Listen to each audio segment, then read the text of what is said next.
अब चूंकि हनुमान जयंती का भी मौका है, तो इस शुभ मौके पर सबसे पहले मैं आपसे जानना चाहूंगी, ये वाली हनुमान जयंती कितनी खास इस बार रहने वाली है?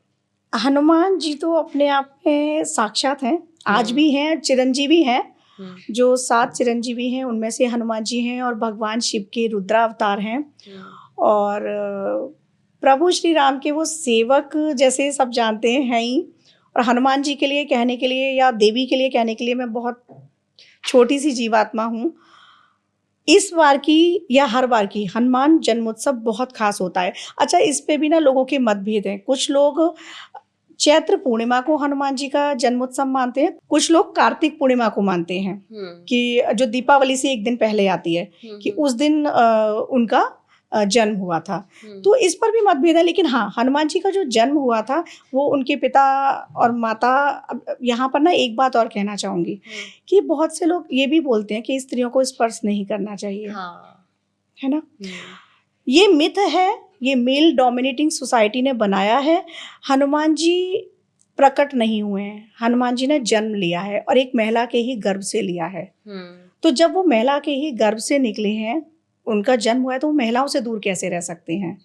हाँ, उनकी पूजा में कुछ शुद्धता, कुछ नियम, वो सारी चीजें हैं, पर ऐसा बिल्कुल भी नहीं होता कि स्त्रियों को स्पर्श नहीं करना चाहिए। अच्छा। और इस साल की हनुमान जयंती अपने आप में विशिष्ट है। लेकिन बहुत सारे लोग बोलते हैं कि ठीक है, आप स्पर्श मत करिए या हनुमान जी को आप टच मत करिए, जैसा अभी आपने भी कहा, सिंदूर नहीं लगाने के लिए कहा जाता है। तो इसके पीछे रीजन क्या है? जी, सिंदूर नहीं लगाना चाहिए। अब सिंदूर हनुमान जी क्यों लगाती हैं ये भी है, क्योंकि माता सीता से एक बार उन्होंने पूछा था कि आप ये सिंदूर क्यों लगाती हैं, क्योंकि जो बिहार साइड का कल्चर है वहाँ पर ऑरेंज कलर का सिंदूर लगाया जाता है, तो उनका चोला भी ऑरेंज ही है हनुमान जी का।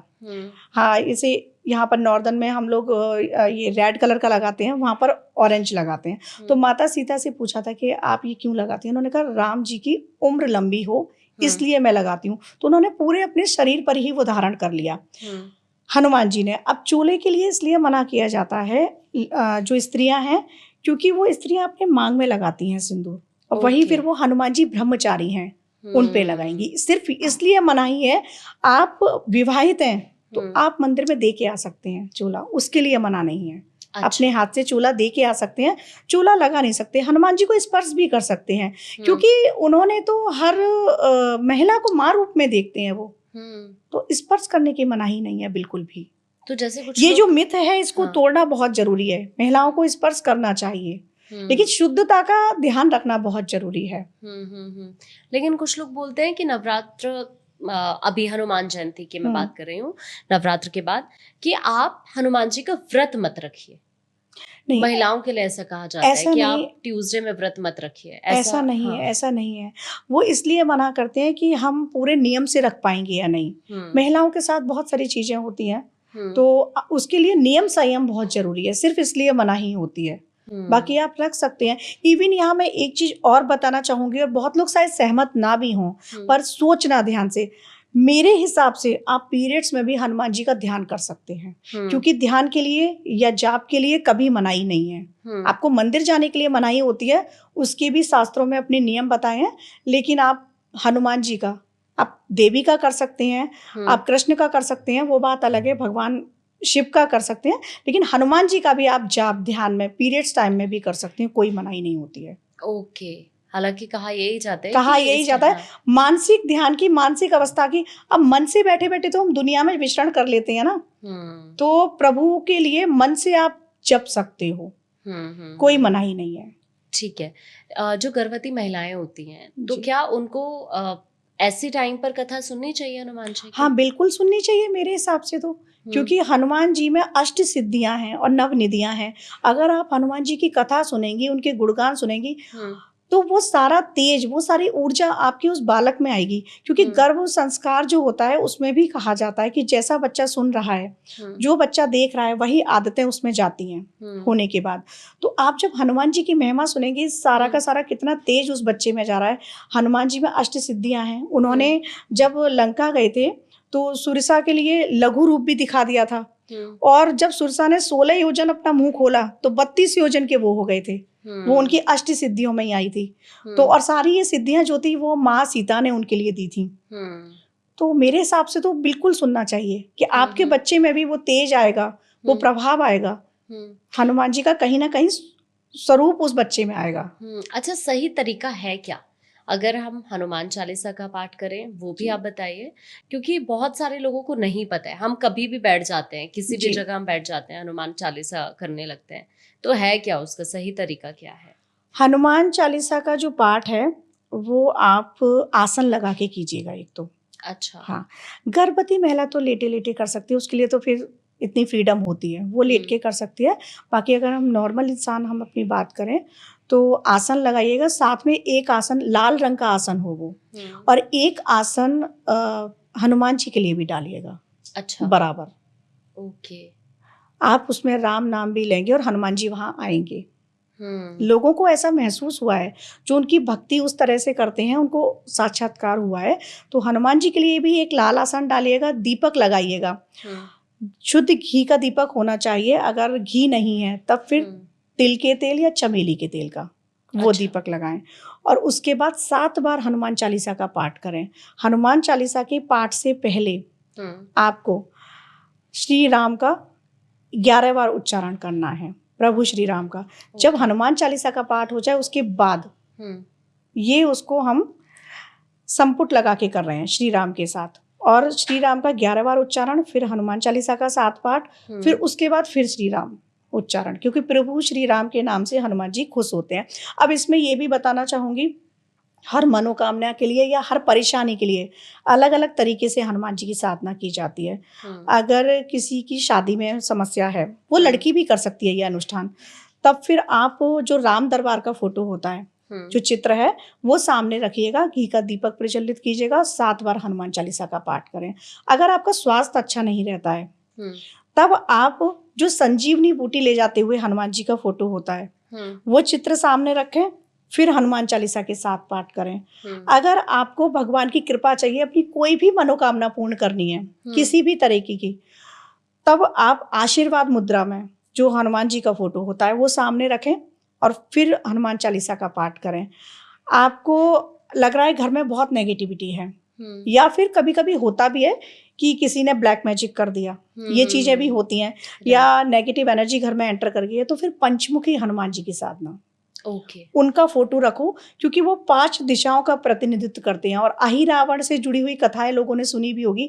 अहिरावण ने 5 दिए जला रखे थे, और जब वो प्रभु श्री राम जी को ले गए थे विभीषण का रूप रख के अहिरावण, तब उनको छुड़ाने के लिए हनुमान जी गए थे, और वहां ये था कि 5 दिए एक साथ बुझाने थे। तो भगवान ने 5 मुख रखे, उसमें जो पूर्व मुख था वो हनुमान जी का ही था। जो उत्तर मुख था वो बराह भगवान का था, जो विष्णु जी के अवतार हैं। जो दक्षिण मुख था वो विष्णु जी के अवतार नरसिंह भगवान का था। जो पश्चिम मुख था वो ये गरुड़ भगवान का था। और जो ऊर्ध्व मुख था ऊपर की ओर वो था हयग्रीव, वो भी विष्णु भगवान के ही अवतार हैं। तो वो 5 मुख रखे थे, और वो 5 दिशाओं से आपका प्रतिनिधित्व करते हैं, आपकी रक्षा करते हैं। किसी के भी जीवन में संकट हो, ब्लैक मैजिक हो, नेगेटिव एनर्जी से वो परेशान हो, तो किसी बड़े चक्रों में मत पड़ो, हनुमान जी की ये साधना कर लो, पंचमुखी हनुमान जी की साधना कर लो आप। जैसे जो लोग रात में सोने के लिए लेट गए हैं, तो वो क्या लेटे लेटे भी हनुमान चालीसा का पाठ करना ठीक रहता है क्या? आप अगर अस्वस्थ नहीं हैं तब बैठ के कर लो, लेकिन अगर आप अस्वस्थ हैं, गर्भवती महिला को, जो लोग बीमार हैं, उनके लिए छूट होती है, आप कर सकते हैं। कुछ लोग ऑफिस टाइम में अगर करना चाहें बिल्कुल कर सकते हैं। मैंने जैसे भी थोड़ी देर पहले कहा ना कि 5 मिनट 10 मिनट अपना जो भी इष्ट हैं, देवी हैं, हनुमान जी हैं, प्रभु श्री राम हैं, कृष्ण हैं, आप 10 मिनट ध्यान उनका करो। ऑफिस में 10 मिनट का ब्रेक तो हमें मिलता ही है, उस टाइम में ध्यान कर लो। पूरे दिन में आप 10 मिनट भी ध्यान में चले जाएंगे ना, आप अपने उस एनर्जी से कनेक्ट हो जाएंगे, आप अपने अंदर ट्रांसफॉर्मेशन देखना स्टार्ट कर देंगे, पॉजिटिव एनर्जी आपके अंदर आने लगती है। वो ऊर्जा का, उस डाइटी की जो एनर्जी है वो आपके अंदर फ्लो करना स्टार्ट कर जाती है। तो क्या हम इससे मैनिफेस्टेशन भी कर सकते हैं? बिल्कुल कर सकते हैं। जो हनुमान चालीसा है उसकी एक एक चौपाई को आप ध्यान से पढ़ो, सारा मैनिफेस्टेशन उससे हो सकता है। अब जैसे हनुमान चालीसा में बताया गया है, सब पर राम तपस्वी राजा तिनके काम। तो एक एक चौपाई को जो भी हनुमान चालीसा पढ़ते हैं, पाठ करते हैं और सालों से करते हैं लोग, लेकिन वो इस बात को ध्यान से सुनना, एक एक चौपाई का अर्थ समझते हुए आप करो, उसमें ही पूरा मैनिफेस्टेशन आपका हो जाएगा। 7 बार हनुमान चालीसा का आप पाठ कीजिएगा और डेली करना है। और ये आप 41 दिन का संकल्प लेके कर सकते हैं, 21 दिन का संकल्प लेके कर सकते हैं, और ऐसी कोई आपकी इच्छा नहीं जो पूरी ना हो सके। इसके लिए आपको एक प्रयोग बताने जा रही हूँ मैं। आपने करना क्या है, मंगलवार से स्टार्ट करना है हनुमान चालीसा के 7 पाठ, जो कि 21 दिन तक करने हैं आपको, डेली 7-7। पहले दिन 1 दिया लगाना है आपको, घर पर लगा सकते हैं या किसी मंदिर में जाके भी लगा सकते हैं। दूसरे दिन 2, तीसरे दिन 3, ऐसे ही असेंडिंग ऑर्डर में वो बढ़ते हुए जाएंगे। 11 दिन तक 11 दिए होंगे, वो 11 दिए आपको लगाने हैं। जब 12वां दिन आएगा, 12 डे से आपको क्या करना है, डिसेंडिंग में आना है। 12 डे वो 10 हो जाएंगे, 13 पर 9, 14 पर 8, इस तरह से जब लास्ट में 21वां दिन आएगा वो 1 दिया ही बचेगा। और उसके बाद आपको मीठा पान अर्पित करना है। आप ये पूरी श्रद्धा के साथ करके देखें। इसी हनुमान पूर्णिमा से, जो हनुमान जी का जन्मोत्सव है, उससे स्टार्ट करके देखो ये प्रयोग। ऐसा कोई भी काम नहीं जो आपका नहीं हो सकता है। जिस कार्य सिद्धि से आप करें, किसी भी कार्य सिद्धि से ये किया जा सकता है, तो करके देखें। और पंचमुखी हनुमान जी का, जैसे मैंने बताया, पंचमुखी हनुमान जी की साधना बहुत सावधानी के साथ करनी होती है। लेकिन आप किसी भी बड़े किसी भी तंत्र के चक्कर में, तंत्र गलत नहीं होता है, लोगों ने उसका स्वरूप गलत कर दिया है। ना पढ़ते हुए हनुमान जी की पंचमुखी स्वरूप की आराधना कर लो, घर से ब्लैक मैजिक गायब हो जाएगा। अच्छा जी। अभी जैसे आपने ये जो उपाय बताए हनुमान जी के लिए कि आप 21 दिन ऐसा करो, तो ये महिलाएं या फिर हाँ, पुरुष दोनों कर सकते हैं। महिलाएं और पुरुष दोनों कर सकते हैं। बस ये है, महिलाएं अपने पीरियड्स का डेट देख लें, क्योंकि 21 दिन में वो बीच में ना रहो, क्योंकि ये अनुष्ठान है। अच्छा। बाकी हाँ, 21 दिन का लगातार प्रयोग है ना ये, तो वो महिलाएं देख लें, कर सकती हैं। महिलाएं भी, बच्चे भी कर सकते हैं। कोई अपनी एजुकेशन के लिए करना चाहते हैं विद्यार्थी लोग, तो वो कर सकते हैं। कोई भी कर सकता है। ठीक है। जैसे किसी के ऊपर शनि की 7.5 चल रही है जी, तो ये क्या टाइम सही होता है हनुमान जी की पूजा करने के लिए? बिल्कुल, हनुमान जी की पूजा के लिए और ये टाइम बिल्कुल सही है। शनि की 7.5 से जितने भी लोग पीड़ित हैं, वो बड़े उपाय ना करते हुए सिर्फ हनुमान जी की साधना कर लें, उनकी आराधना कर लें, शनि के प्रकोपों से मुक्ति मिल जाएगी। उसके लिए आपने क्या करना है, आप अपने आसपास देखिएगा कोई दक्षिण मुखी हनुमान जी का मंदिर हो, और अगर वो पंचमुखी हनुमान जी हैं दक्षिण मुखी, तो बहुत ही अच्छा है। उनका फेस दक्षिण की तरफ, साउथ की तरफ हो, तो उस मंदिर में जाएं, कोशिश करें। और वहां जाकर बैठकर बजरंग बाण का संपुट लगाकर, संपुट मीन्स पहले एक बजरंग बाण, फिर 7 हनुमान चालीसा के पाठ, फिर एक बजरंग बाण, ये करते हुए आप वहां बैठकर 21 दिन तक ये अनुष्ठान करें। आपको शनि की 7.5 से मुक्ति मिलेगी। आपको प्रदक्षिणा भी करनी है, परिक्रमा। अब मंदिर कोई ऐसा है जहां आप परिक्रमा नहीं कर सकते। बहुत से मंदिरों में होता है ना, दीवाल पर ही हैं हनुमान जी, तो परिक्रमा नहीं हो सकती।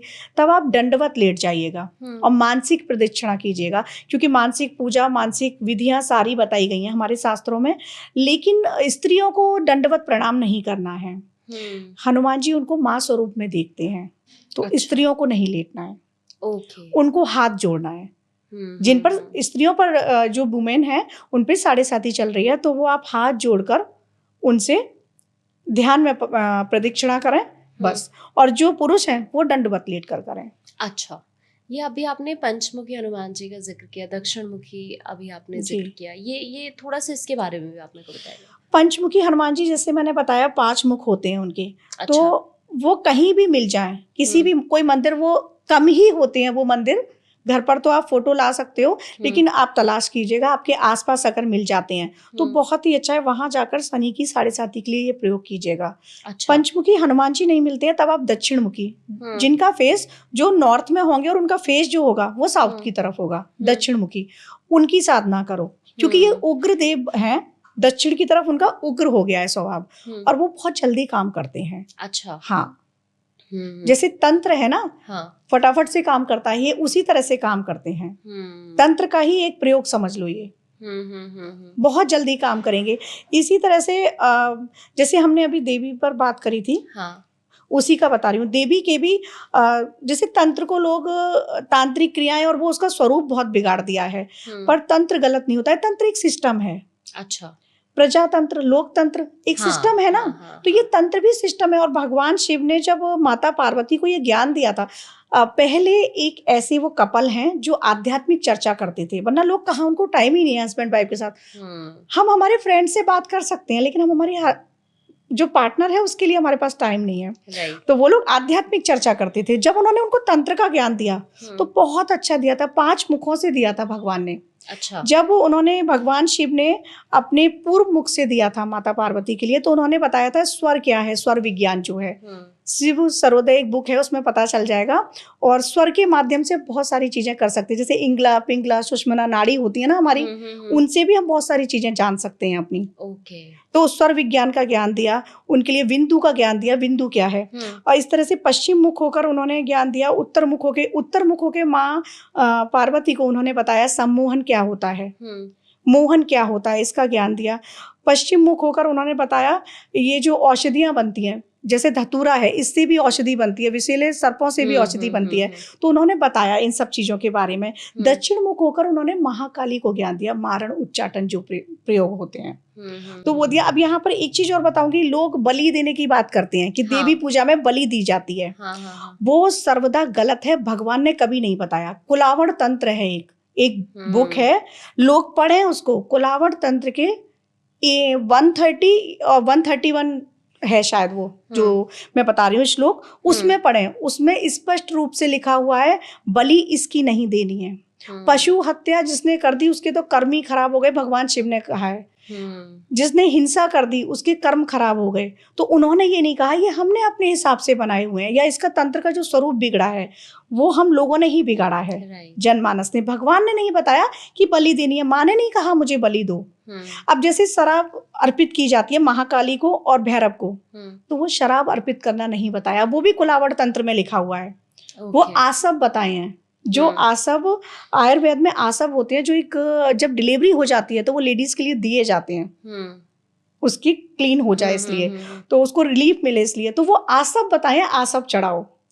लेकिन यहाँ क्या हुआ, हमको ड्रिंक करनी है, उनका प्रसाद है, हमें भी लेना है, और शराब चढ़ाओ। हाँ, जैसे कुछ लोग तो ये लोग ना, मैं हवा में बातें नहीं कर रही हूँ, कुलावड़ तंत्र पर हो। कुलावड़ तंत्र में स्पष्ट रूप से बताया है शिव जी ने। तो ये है, तो ये ना तो बलि का प्रचलन है और ना ही शराब का प्रचलन है। तो ऐसा ये मिथ भी लोगों का तोड़ना बहुत जरूरी है। बिल्कुल, आप सही कह रहे हैं। हनुमान बाहुक, हाँ, इनके बारे में भी थोड़ा सा बताइए, और इनका पाठ किन लोगों को करना चाहिए, कैसे करना चाहिए? बिल्कुल, हनुमान बाहुक जो है वो भगवान हनुमान जी का ही एक पाठ है, और गोस्वामी तुलसीदास जी द्वारा रचित है। जैसे जो हनुमान चालीसा है उसकी रचना भी गोस्वामी तुलसीदास जी ने ही की है। और जो हनुमान बाहुक है, एक बार तुलसीदास जी को बहुत फोड़े फुंसी टाइप की चीजें हो गई थी, होता है ना पिंपल्स टाइप के बड़े बड़े, तो वो बहुत परेशान थे। तो भगवान का ध्यान करते करते उन्होंने ये हनुमान बाहुक लिख दिया।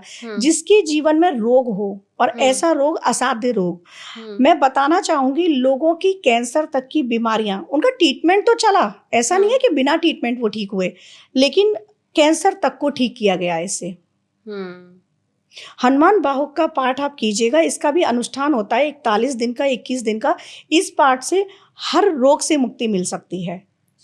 इसी तरह से राम रक्षा स्तोत्र है प्रभु श्री राम जी का, उसका अगर आप पाठ करते हैं, और ये सारे पाठ आप नवरात्रों में कर सकते हैं। नवरात्रि वो टाइम होता है कि शक्ति की आराधना के साथ साथ आप जिस भी डायटी को मानते हैं उसकी आराधना कर लें, क्योंकि शक्ति तो ये प्रकृति है ना, उस प्रकृति में ही हम रह रहे हैं। तो जिस भी डायटी को आप मानते हैं, कृष्ण को मानते हैं, श्री जी को मानते हैं, शिव जी को मानते हैं, किसी की भी आराधना इन नवरात्रों में की जा सकती है, क्योंकि ये वो रात्रियां हैं जो जागरण की रात्रि हैं, सिद्ध रात्रियां हैं। तो आप अपने किसी विशिष्ट प्रयोग के लिए जब कोई कार्य करें तो रात्रि में करें, नवरात्रि की, दिन में ना करें।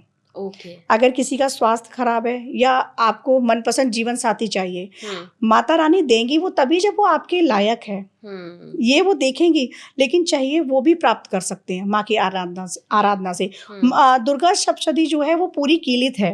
अच्छा। तो उसका पाठ दिग्बंध न्यास के साथ किया जाता है, या गुरु के सानिध्य में करो। 700 श्लोक हैं, 700 ही उसके बीज मंत्र हैं सप्तशती के। और लेकिन उसमें एक पाठ है लास्ट में, सिद्ध कुंज का स्तोत्र। अच्छा। उसका पाठ कोई भी कर सकता है, और उसमें जैसे नाम से प्रतीत होता है सिद्ध कुंज का, सिद्धियों की कुंजी। कुंजी को जो हिंदी में कहते हैं ना, कुंजी जो है वो इंग्लिश में की, हाँ, की है वो। तो सिद्धियों की है वो। आप करिए उसमें एक एक, जो मैं यहाँ गुप्त हैं तो मैं, भगवान ने गुप्त कर रखे हैं तो मैं बताऊंगी नहीं, एक एक बीज मंत्र का जो है। अब जैसे कुछ मैं बता सकती हूँ, गुरु आज्ञा है तो बता सकती हूँ। जैसे उसमें नवाहन मंत्र है, नवाहन मंत्र का जाप कर लो। अच्छा। नवचंडी कर लो, 9 दिनों में चंडी के 9 पाठ। नवचंडी कर लो, फिर सत चंडी है 100 पाठ, कोटि चंडी है, लक्ष्य चंडी है मतलब लाख, है ना। इस तरह से चंडी के पाठ है। ये तो फिर बहुत लंबा प्रोसेस है। चंडी पाठ आप करो, फिर ऐसा कोई काम नहीं जो आप नहीं, मतलब आपकी ऐसी कोई मनोकामना नहीं जो वो पूर्ण ना करे देवी उनकी आराधना से। अब बहुत से लोग सप्तशती का पूरा पाठ नहीं कर सकते, या करना भी नहीं चाहिए बिना गुरु की आज्ञा के। तो उसमें सबसे पहले आप कवच का पाठ करें। कवच में बताया गया है कि आप आगे से मेरी रक्षा करें, पीछे से मेरी रक्षा करें, ऊपर से रक्षा करें, नीचे से रक्षा करें, मेरे नाक की, मेरी गुहा की, मेरी आंखों की, मतलब हर चीज की, आपकी बॉडी के एक एक पार्ट, यहाँ तक कि रक्त, मज्जा, मांस, मतलब ये जो हमारी बॉडी है ये 7 लेयर से बनी हुई है ना, इन 7 लेयर्स के लिए भी प्रोटेक्ट कैसे करना है वो कवच में बताया गया है। तो सबसे पहले आप कवच का पाठ करें, फिर आप सिद्ध कुंजिका का पाठ करें। सिद्ध कुंजिका में नवाहन मंत्र जो है उसमें जो एम है, तो ओम एंग ह्रीं क्लीं चामुंडाय विच्चे, तो इसमें जो एंग है वो माता सरस्वती का बीज मंत्र है। रींग जो है वो लक्ष्मी का बीज मंत्र है। क्लीं जो है वो काम रूपनी कामाख्या का मंत्र है, काली का मंत्र है। ठीक है। अब इसी में बताया गया है, इसमें एक और मंत्र है, ओम ऐं ह्रीं क्लीं चामुंडाय विच्चे, ओम ग्लोम हूं क्लीं जूं सा ज्वालाय ज्वालाय ज्वल ज्वल प्रज्वल प्रज्वल। इस तरह से है ये पूरा मंत्र। ये पूरा मंत्र भी आप कर सकते हैं। इस पूरे मंत्र का आप 108 बार कम से कम, और ज्यादा से ज्यादा जितनी भी मालाएं कर सकते हैं। इसका आप देवी से आज्ञा लेकर ये मंत्र करो। आपकी कोई मनोकामना ऐसी नहीं जो पूर्ण ना हो। और मंत्रों का जाप नहीं कर सकते आप, कोई गुरु नहीं है आपको बताने वाला, गुरु मुख से आप नहीं सुन सकते, तब फिर आप सिद्ध कुंजिका का पाठ कर लो। उसमें शिव जी ने खुद कहा है, श्रीणु देवी प्रस्यामि कुंजिका स्तोत्र मंत्रमम येन मंत्र प्रभावेण चंडी जाप शुभो भवेत। मतलब सुनो देवी, ये कुंजिका स्तोत्र जो है इसके केवल पाठ से ही चंडी पाठ जो है उसका फल आपको प्राप्त होगा। तो पूरे चंडी जाप का आपको फल प्राप्त हो जाता है। इसमें जैसे अंग कंग चम टम तम पम यम शम वीम देम एम बीम हम छम धिजाग्रम त्रोटे त्रोटे दीप्तिम कुरु कुरु स्वाहा, ये सारे क्या हैं, इनका आपको अर्थ बता नहीं सकती, लेकिन ये सारे बिंदु के साथ हैं। एक अक्षर है उसके ऊपर बिंदु है। अच्छा। तो ये सारे बीज मंत्र हैं। तो पूरा जब आप पढ़ेंगे ना उसमें ये भी आएगा।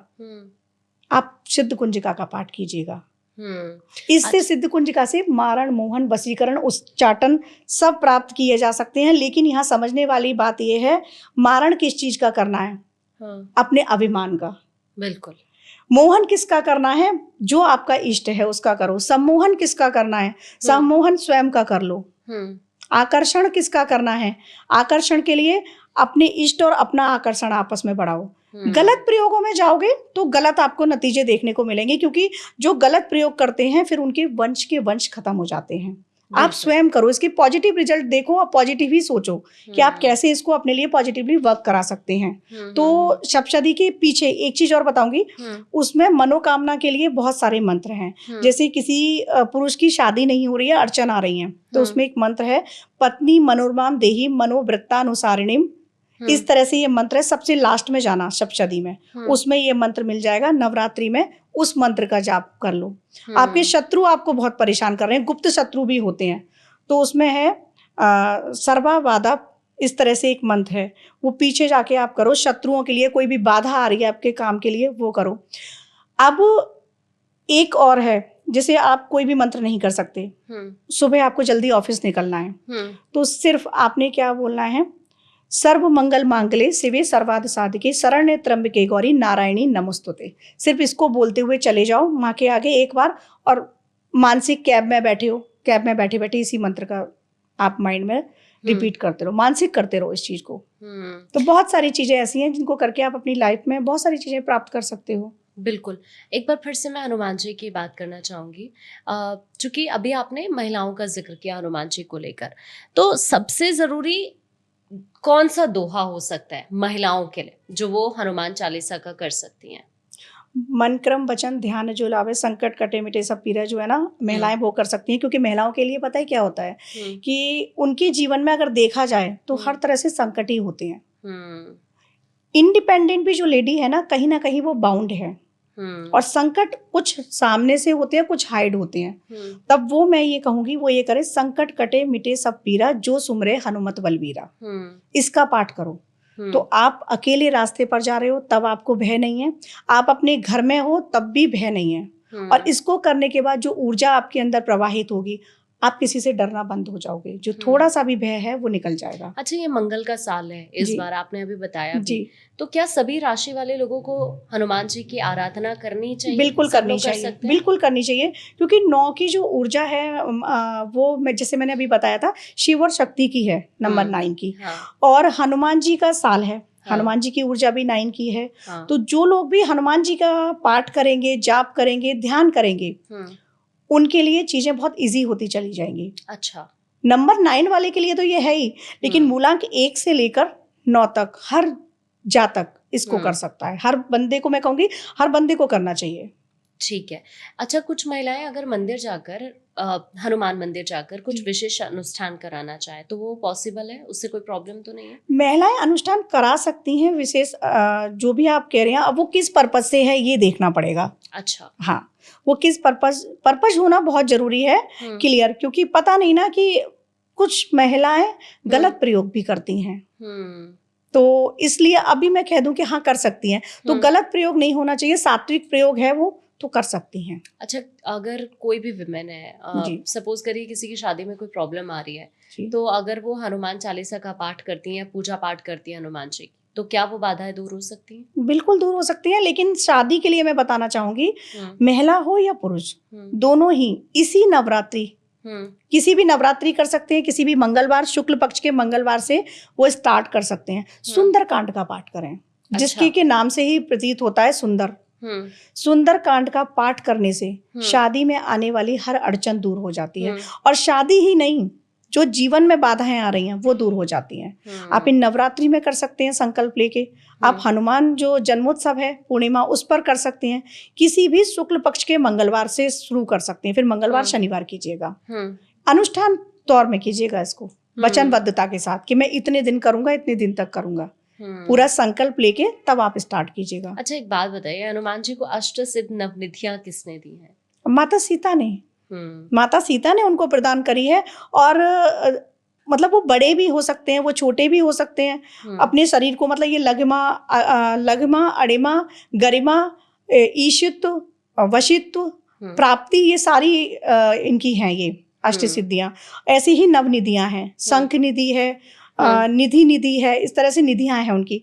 तो हनुमान जी इसीलिए तो कहा है कि एक तो वो जागृत हैं, चिरंजीवी हैं, और भगवान शिव के रुद्रावतार हैं। वो बचपन में सूर्य को भी निगल गए थे वो तो फल समझ के। और एक चीज और, हनुमान जी के जो ज्योतिष के गुरु हैं वो सूर्यदेव हैं। सूर्यदेव से ही उन्होंने सूर्य नमस्कार सीखा था। जो हम लोग करते हैं ना सूर्य नमस्कार, वो भगवान सूर्यदेव और हनुमान जी की ही देन है। सर्वप्रथम सूर्यदेव ने ही सिखाया था। अब हनुमान जी का देखो इतना है कि जब राम जी तो इतने खुद ही विष्णु जी का अवतार थे, लेकिन शिव जी और राम, विष्णु तत्व और जो शिव तत्व है वो एक ही है। त्रेता में भी उनको शिव की जरूरत पड़ी थी, प्रभु श्री राम को। हनुमान जी आए थे और वो युद्ध जीते थे। हनुमान जी ही लंका गए थे और हनुमान जी के ही थ्रू वो अकेले जीत सकते थे, लेकिन साथ में। जब महाभारत का युद्ध हुआ था तब भी भगवान श्री कृष्ण ने कुरुक्षेत्र में कहा था कि अर्जुन, उस युद्ध के लिए भी मुझे उनकी जरूरत पड़ी थी और इस युद्ध के लिए भी। तो वो हनुमान जी को बुला के लाए थे और जो वो रथ था उसकी ध्वजा में वो विराजमान हो गए थे। और सबसे पहले ना गीता का जो उपदेश था, सबसे पहले तो सूर्यदेव को दिया था उन्होंने। वो हाइड है, बहुत कम लोगों को पता है। लेकिन जो कुरुक्षेत्र का जो गीता का उपदेश था वो अर्जुन से पहले भगवान हनुमान जी की इच्छा थी, उनको सुनना था। अच्छा, भगवत गीता का। और भगवत गीता तो जीवन का सार है, जो उसके फॉलोअर हैं, फिर उनकी लाइफ बहुत अलग हो जाती है। एक एक जिंदगी, अगर आपने भगवत गीता के हिसाब से अपनी जिंदगी जी ना, तो एक एक उसके श्लोक को पढ़िएगा, जीवन बदल जाता है कुछ आपका, कहते हैं, जीवन बदल जाता है आपका। हाँ, अब लास्ट क्वेश्चन मेरा आपसे, जहां पर भी राम कथा होती है जी, क्या ऐसा सच में पॉसिबल होता है कि वहां हनुमान जी का वास होता ही होता है? बिल्कुल होता है। प्रभु श्री राम का जहां नाम लिया जा रहा होगा, जहां गुणगान होगा, वहां हनुमान जी मौजूद होंगे साक्षात, किसी भी रूप में। अब जैसे कई बार होता है, लोग कहते हैं हमको दिखते नहीं, हम उनको कैसे देख सकते हैं? हमारा मन इतना निर्मल है, हम इतने पवित्र हैं, मन तो भरा पड़ा है राग द्वेष इन सब चीजों से, तो कहाँ देख पाएंगे? लेकिन वो किसी भी रूप में वहां मौजूद होंगे, किसी भी रूप में हनुमान जी होते हैं वहां मौजूद, कहीं भी जहां राम नाम लिया जा रहा है। और इवन आपको बताना चाहूंगी, मेरा ऐसा विश्वास है हनुमान जी यहाँ पर भी हैं, क्योंकि राम की बात चल रही है, शिव की बात चल रही है, राम नाम लिया जा रहा है ना, वो यहाँ पर मौजूद हैं। बिल्कुल। तो नवरात्र के मौके पर अगर कुछ लोग अपनी जॉब से रिलेटेड या फिर बिजनेस से रिलेटेड कुछ उपाय करना चाहें तो क्या हो सकते हैं? जिनका बिजनेस अच्छा नहीं चल रहा है, उन लोगों ने क्या करना है, माता के प्रथम दिन एक लाल कपड़ा रखना है चौकी के पास, और उस पर थोड़ी सी फिटकरी, लौंग, कपूर, दालचीनी और सरसों के 11 दाने, ये उसमें रख लें, और 11 गोमती चक्र।